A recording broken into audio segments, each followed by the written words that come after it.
After you've been in ministry or business for a long, long time, you start thinking about succession planning and leadership transition, or at least you should start thinking about that. I've spent the last 3 years immersed, reading, researching, writing, best practices, especially for post-founder sustainability. When I think about all that I've read and all of the research, there are so many practical best practice ideas about passing the leadership baton. Do's and don'ts, timelines. There are companies you can hire if you're a church, if you're a mega church, a mission organization, a nonprofit, a for-profit, all kinds of industries. There are specific leadership transition and succession plans that are tailor-made. But in all the reading and all the research, I've noticed that rarely does anyone take time to think about exactly what is the baton that we're trying to pass. While there are many ideas about how to pick the person who's receiving the baton and how to pass the baton, oftentimes we miss the point of what the baton is.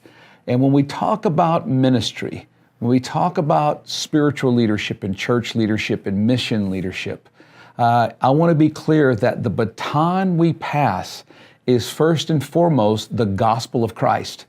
We can pass on ministry mission statements and vision and values and strategic plans and even facilities and property and all type of things.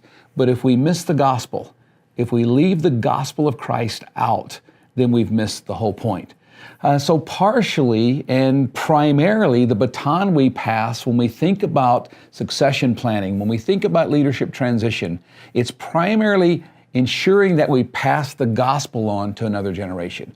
But besides the gospel, it's also passing the mission, the unique mission that God has placed in each organization that is built to honor Him. So it's the gospel, it's the mission, it's the values, it's the culture.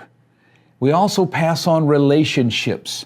And so when I think about this idea of succession planning, leadership transition, passing the baton, I think about a time in 1975. I was a sophomore in high school, 15 years old. My older brother, Jim, was a 17-year-old senior. It was the springtime, so it was track season. Jim was the fastest guy in the school, fastest guy on the track team. Jim never lost. But sometime during the season in an insignificant track meet, our coach decided it would be entertaining to put a little brother-on-brother competition.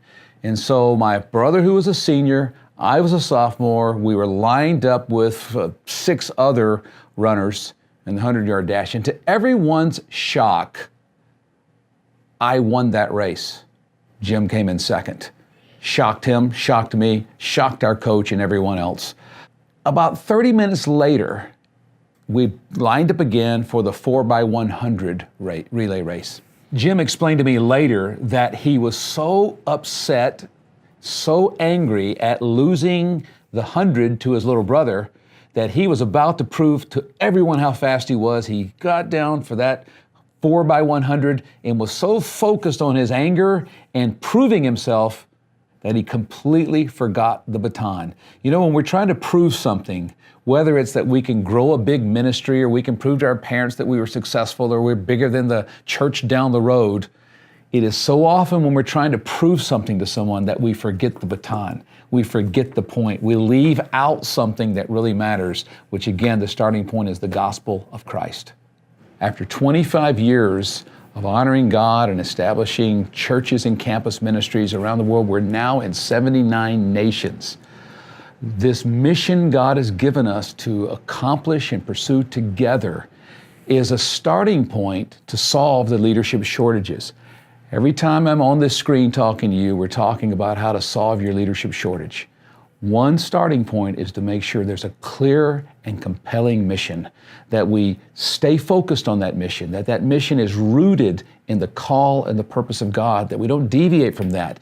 And I find that the more we hold to the mission we do together, the more the leadership shortage takes care of itself as people catch the mission, pursue the mission, and sacrifice all for the sake of Christ.